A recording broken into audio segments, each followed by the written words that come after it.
Assalamualaikum warahmatullahi wabarakatuh. Halo, apa kabar semuanya? Semoga semuanya dalam keadaan sehat, tidak kurang suatu apapun. Alhamdulillah kita berjumpa lagi dalam kegiatan belajar melalui video pembelajaran.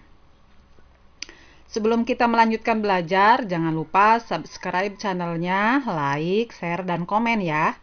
Oke, kita ketemu lagi dengan channel Neneng Kurniati. Kita akan mulai belajar membahas tentang pengangguran. Materi ekonomi kelas 11, bab 3. Oke, kita lanjut. Apa itu pengangguran? Pengertian dari pengangguran. Pengangguran adalah penduduk yang tidak bekerja tetapi sedang mencari pekerjaan, atau mempersiapkan suatu usaha baru, atau penduduk yang tidak mencari pekerjaan karena merasa tidak mungkin mendapatkan pekerjaan, atau penduduk yang tidak mencari pekerjaan karena sudah diterima bekerja, atau mempunyai pekerjaan tetapi belum mulai bekerja. Itu pengertian pengangguran. Oke, selanjutnya kita lihat jenis-jenis pengangguran. Yang pertama, kita lihat berdasarkan sifatnya. Kemudian yang kedua, berdasarkan faktor penyebabnya. Jadi ada dua jenis. Kita bahas satu persatu ya. Oke, kita yang pertama yaitu pengangguran berdasarkan sifatnya dibagi menjadi tiga.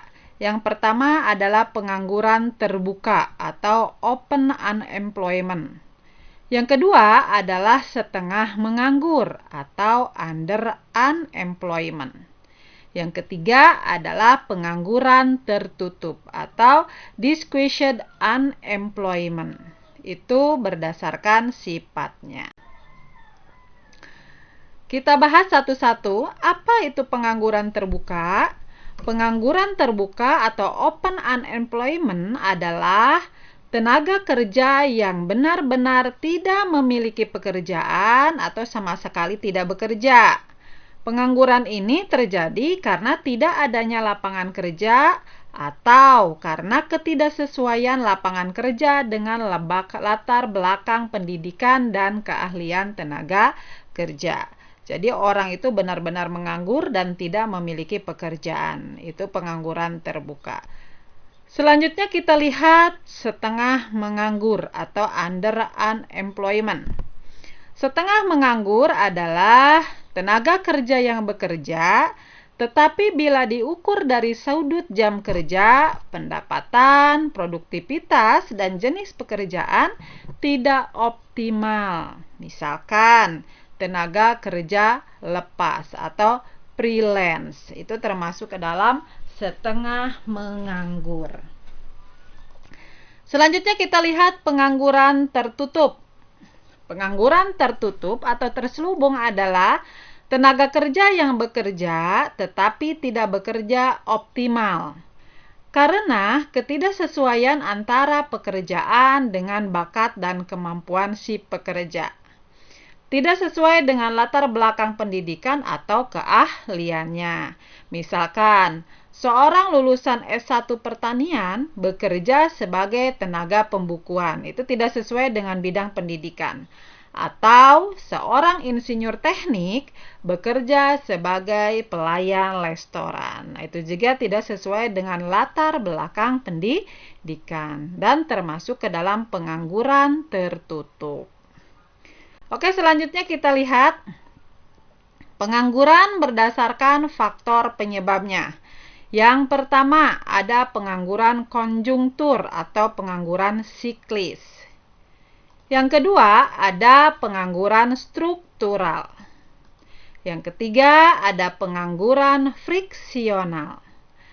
Yang keempat ada pengangguran musiman. Dan yang kelima ada pengangguran teknologi. Itu berdasarkan faktor penyebabnya. Kita bahas satu-satu, oke? Kita lihat yang pertama, pengangguran siklis atau pengangguran konjungtur adalah Pengangguran yang terjadi karena menurunnya kegiatan perekonomian suatu negara atau terjadi resesi atau kelesuan ekonomi. Resesi ekonomi terjadi karena permintaan akan barang atau jasa mengalami penurunan, sehingga terjadi penurunan produksi, penurunan investasi, dan berakibat terjadi pemutusan hubungan kerja atau PHK untuk mengurangi tenaga kerja. Itu pengangguran siklis. Selanjutnya kita lihat ada pengangguran struktural. Pengangguran struktural adalah pengangguran yang terjadi karena perubahan struktur komposisi perekonomian. Perubahan struktur memerlukan keterampilan yang baru, misalkan dari sektor pertanian ke sektor industri. Tenaga kerja sektor pertanian harus dididik dahulu agar bisa menjadi tenaga sektor industri. Jika tidak mampu melakukan penyesuaian, ini dapat menimbulkan adanya pengangguran. Biasanya orang memegang cangkul terus disuruh memegang mesin, tentu tidak akan bisa kalau tidak melalui pelatihan terlebih dahulu. Itu pengangguran struktural. Selanjutnya kita lihat pengangguran friksional. Pengangguran friksional adalah pengangguran yang terjadi karena penawaran tenaga kerja lebih banyak daripada permintaan tenaga kerja, atau tenaga kerja yang sudah bekerja tetapi menginginkan pindah pekerjaan lain, sehingga belum mendapatkan tempat pekerjaan yang baru. Kelebihan tersebut menimbulkan adanya pengangguran. Itu pengangguran friksional. Selanjutnya kita lihat pengangguran musiman. Pengangguran musiman adalah pengangguran yang biasa terjadi pada sektor pertanian. Misalkan pada musim panceklik atau musim susah, pada musim ini banyak pekerja atau petani yang menganggur karena musimnya yang tidak menguntungkan bagi petani. Atau misalkan lagi pada saat musim buah-buahan, para petani buah mereka bekerja, tapi begitu tidak musim buah, para petani tersebut tidak bekerja. Itu juga termasuk ke dalam pengangguran musiman. Selanjutnya yang kelima adalah pengangguran teknologi. Pengangguran teknologi adalah pengangguran karena adanya pergantian tenaga manusia dengan tenaga mesin. Contohnya, biasanya kalau membajak sawah atau mencangkul sawah secara tradisional, 1 hektar itu mungkin butuh 10 orang pekerja dengan lamanya bekerja misalkan seminggu. Tapi begitu kita ganti dengan mesin pembajak tanah, kita cukup memerlukan hanya 1 orang saja. Tentu saja yang 9 orang akhirnya menganggur. Dari sisi efisien, lebih efisien karena waktu yang digunakan lebih cepat. Mungkin juga biayanya lebih murah dibandingkan dengan menggaji 10 orang dengan jangka waktu yang lama. Tapi itu akan menyebabkan pengangguran bagi yang lain. Itu pengangguran teknologi. Bagaimana bisa dipahami? Oke, kita lanjutkan. Sekarang kita lihat dampak pengangguran secara umum atau secara universal terhadap kegiatan ekonomi. Yang pertama, pengangguran itu dapat menghambat kegiatan produksi.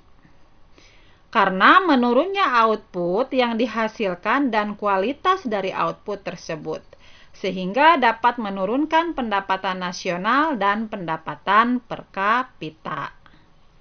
Kemudian yang kedua adalah kegiatan distribusi kurang lancar. Karena apabila output yang dihasilkan oleh suatu perusahaan kualitasnya rendah, maka barang tersebut tidak laku di pasaran, baik pasaran dalam negeri maupun luar negeri, sehingga pertumbuhan ekonomi menjadi rendah. Itu yang kedua. Kemudian dampak yang ketiga adalah kegiatan konsumsi berkurang. Kenapa? Karena tidak memiliki penghasilan, banyak yang menganggur. Karena barang yang diperlukan oleh konsumen tidak terpenuhi oleh produsen. Bila produsen tidak mampu untuk memproduksi suatu barang sesuai keinginan konsumen tentunya, maka akan terjadi kelaparan. Kelaparannya dari segi barang konsumsi. Ya, ini dampak secara umum. Kita lanjut. Dampak pengangguran dari segi ekonomi. Kita lihat yang pertama, produk domestik bruto mengalami penurunan. Jadi penghasilan produk domestik yang kotor suatu negara mengalami penurunan. Kemudian yang kedua adalah pendapatan nasional dan pendapatan per kapita menurun. Yang ketiga, menghambat investasi untuk usaha. Jadi untuk menanamkan investasi baru akan susah. Yang keempat itu daya beli masyarakat akan barang dan jasa mengalami penurunan. Karena mereka otomatis tidak memiliki penghasilan jika mereka menganggur. Dan yang kelima, menimbulkan kelesuan usaha atau terjadinya resesi ekonomi. Itu dampak pengangguran dari segi ekonomi. Kita lanjut. Kita lihat dampak pengangguran dari segi sosial. Yang pertama, perasaan rendah diri karena mungkin tidak memiliki pekerjaan atau hilang atau turunnya kepercayaan diri. Kemudian yang kedua adalah gangguan keamanan masyarakat. Semakin banyak orang yang menganggur, kemungkinan penyakit di masyarakat akan semakin banyak, terutama kriminalitas. Penyakit sosial sehingga menimbulkan rasa aman yang lain atau masyarakat yang lain mengalami gangguan. Kemudian yang ketiga adalah biaya sosial yang tinggi. Kenapa biaya sosial yang tinggi? Mungkin karena tingkat kriminalitas yang meningkat sehingga banyak orang yang akhirnya harus ditanggung oleh negara baik dalam segi konsumsi makan maupun dari segi kesehatan, sehingga biaya sosial yang harus dikeluarkan oleh pemerintah itu cukup tinggi atau sangat tinggi. Yang keempat yaitu keretakan rumah tangga. Banyak orang yang mengalami keretakan rumah tangga terutama disebabkan oleh faktor ekonomi, sehingga otomatis akan berdampak terhadap pendapatan rumah tangga. Bagi mereka yang mungkin tidak mampu mempertahankannya atau tidak bisa menerima keadaannya, itu akan menimbulkan akhirnya rumah tangganya berantakan. Itu dampak pengangguran dilihat dari segi sosial. Oke, kita lanjutkan. Sekarang bagaimana cara mengatasi pengangguran secara umum? Yang pertama kita lihat dengan memperluas kesempatan kerja, dengan membuka lapangan kerja baru, baik di bidang pertanian, bidang industri, bidang perdagangan, maupun bidang jasa. Kemudian yang kedua yaitu meningkatkan kualitas pendidikan, sehingga para lulusan sudah siap pakai untuk menjadi tenaga yang terampil. Yang ketiga adalah meningkatkan kualitas tenaga kerja dengan memberikan pendidikan keterampilan melalui pendidikan formal dan non-formal. Dan yang keempat yaitu dengan memberikan kesempatan kerja ke luar negeri melalui penyaluran tenaga kerja Indonesia atau TKI. Kemudian yang kelima, cara mengatasinya yaitu dengan cara mendorong tumbuh berkembangnya usaha-usaha atau industri rumah tangga, sehingga mereka akhirnya padat karya. Masyarakat bisa memperoleh penghasilan dengan memanfaatkan keahlian atau karya-karya di sektor rumah tangga. Dan yang keenam adalah memberikan peranan KB untuk menekan laju pertumbuhan penduduk. Itu salah satu cara untuk mengatasi pengangguran secara umum. Baiklah, kita lanjut. Sekarang kita lihat bagaimana cara mengatasi pengangguran konjungtur atau siklis. Yang pertama kita bisa dengan meningkatkan daya beli masyarakat. Yang kedua, dengan mengadakan proyek umum seperti membangun jalan, jembatan, irigasi, dan kegiatan lainnya. Kemudian, cara mengatasi pengangguran struktural bisa kita lakukan dengan cara pengadaan pendidikan dan pelatihan sebagai persiapan untuk berkarir pada pekerjaan yang baru. Kemudian yang ketiga adalah dengan memindahkan tenaga kerja dari tempat yang tidak membutuhkan ke tempat yang membutuhkan. Kemudian yang ketiga dengan cara meningkatkan mobilitas tenaga kerja dan mendirikan industri padat karya. Itu cara mengatasi pengangguran struktural. Selanjutnya kita lihat cara mengatasi pengangguran friksional. Yang pertama adalah dengan mengusahakan informasi yang lengkap tentang permintaan dan penawaran tenaga kerja, sehingga mempermudah dalam pengambilan keputusan. Dan tenaga kerja juga bisa mengetahui informasi-informasi kesempatan kerja atau lapangan pekerjaan, sehingga mereka bisa memilah kalau memang ada lapangan pekerjaan yang sesuai dengan background pendidikan atau latar belakang pendidikannya, sehingga mereka bisa mengambil keputusan untuk melamar pekerjaan atau tidak. Kemudian yang kedua, dengan menyusun rencana penggunaan tenaga kerja sebaik mungkin. Itu cara mengatasi pengangguran friksional. Selanjutnya kita lihat cara mengatasi pengangguran musiman. Itu bisa dengan cara pemberian informasi yang jelas tentang adanya lowongan kerja pada bidang lain selain bidang yang mereka tekuni. Misalkan kalau para petani kebun yang biasanya hanya menunggu musim buah atau musim panen saja, mereka bisa dialihkan pada saat menunggu musim panen atau musim buah, mereka bisa melakukan pekerjaan lain yang sesuai dengan kemampuan mereka. Kemudian yang kedua adalah melatih seseorang pada masa menunggu musim tertentu.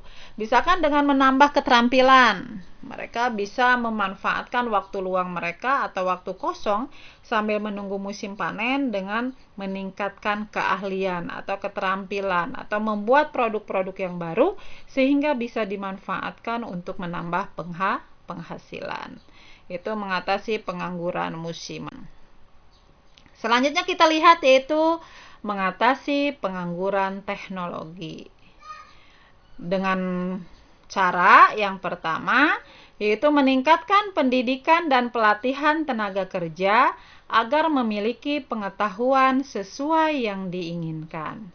Kemudian yang kedua dengan cara meningkatkan pengetahuan tentang perkembangan teknologi. Inilah beberapa cara untuk mengatasi pengangguran. Baiklah, sampai di sini dulu materi belajar kita tentang pengangguran. Jangan lupa subscribe channelnya, like, share, dan komen. Sampai bertemu kembali pada video pembelajaran yang lainnya. Semoga dapat digunakan untuk referensi belajar, menambah pengetahuan, dan bermanfaat. Baiklah, assalamualaikum warahmatullahi wabarakatuh.